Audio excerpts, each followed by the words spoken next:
And we're back again for another of the weekend news dump. Here, me and my co-host Treese here to deliver you all things the entertainment on a quick roundup. First up, we got a new season of Alien Earth Greenlit. Now, I don't know about any of you all, but I am a huge, from the originals with Sigourney Weaver to those mediocre AVP spinoffs. Alien Earth, the show, as my co-host would say, chef kiss. It dwells more deeper into the beginnings and breakdown of the alien species, part of the Weyland Yutani, and all the horrible, horrible things they do. Yeah, I like Alien.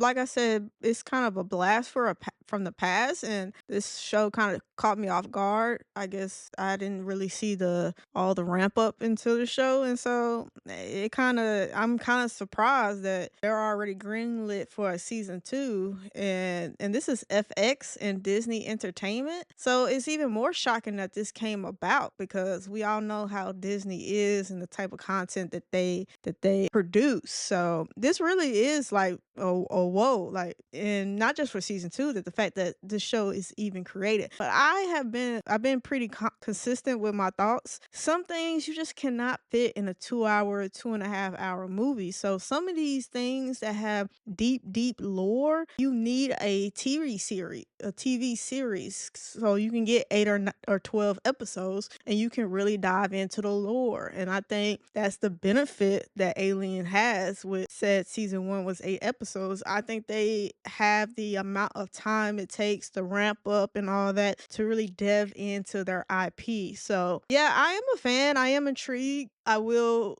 go back and watch season 1 because, like I said, I didn't even know season 1 was a thing until they announced season 2. So yeah, this is something I am gonna put on my to watch list. But there's a few other things that I'm working on and that we'll talk about later on in the topics. But yeah, I'm very intrigued. I'm very excited. I'm happy that Alien does have is been getting positive praise, because I think this is one of those IPs that you do need to take your time in telling the story. So I'm happy for them. I'm happy they got season 2, and it looks like they got even season 3 already renewed from the rumors that I see. So good on them. Good on them. Absolutely. Adding on to what you were saying, a 2.5 hour movie, even if you want to, push the boundaries like with Marvel, and a 3 hour movie, there's only so much you can show and tell in that Mm. 3 hour esque segment. You're almost forced to rush things in a sense. And Mhm.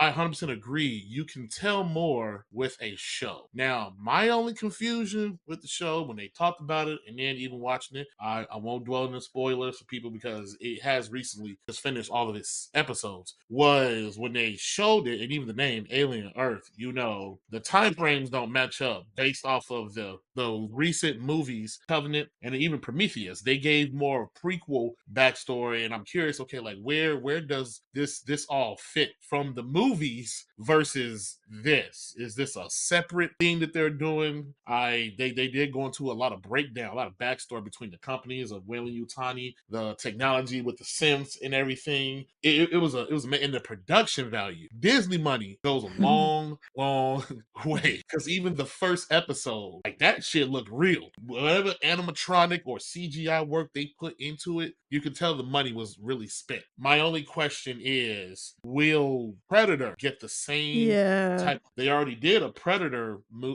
animated movie earlier in the year, and by the time this airs, the Predator Bad Lab movies stuff came out. I haven't seen that yet myself, but it seems like these 80s esque movies are having a resurgence, and rather than just a cheap remake, real or quote unquote reboot of them, they're like, hey, you know what? We could take this bigger, but I enjoyed it, even though I'm more of a Predator fan. But yeah, I've always been more of a Predator fan. The breakdown of this is good. I just want to see, where does this fit timeline wise? Like, the Aliens franchise and continuity was good, and then Ridley Scott came with Prometheus, and then you learn, like, oh, this was made by an android, and then Alien Covenant came, and they just threw all this stuff off, and they're like, oh, well, we said this, 30 years ago, but no, this was really going on. But other than that, so I hope to see and get more out of this. And it appears that it's getting high praise. It has a 89% Rotten Tomatoes, even though critics is giving it 37%, which critics is always lower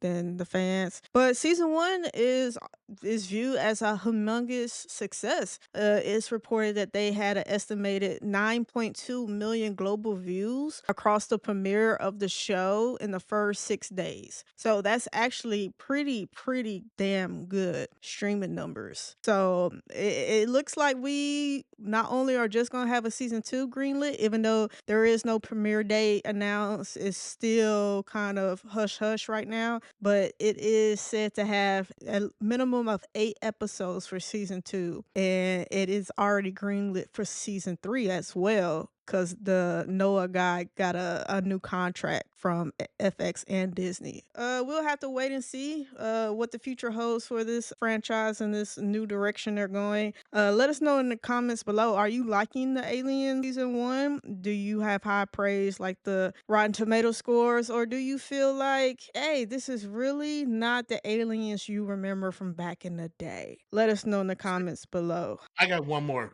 I got one more thing to add since you had brought that up. Hulu slash FX seems to be on a roll, and it really brings into question the news we reported a minute ago about. I don't know if we had reported it, but there was news circulating that Disney is looking to close and or shut down Hulu as a whole and funnel all of that into just Disney Plus. And my question would be, well, why? Because clearly the show makers of are doing much better than the show makers of Disney Plus. I mean, that is something that I do remember seeing in the news, but we'll see. Cause I mean, yeah, Hulu's always has some quiet haymaker shows that they've spearheaded. So we'll have to wait and see the parent company that is Disney decides that the fate of Hulu is going to be. Cause it's really hard for me to imagine going to watch Aliens on the Disney Plus, just because that's not how Disney Plus IPs are set up. They're like really kid friendly, not scary. So that would definitely have to be an adjustment on my mental outlook of Hulu,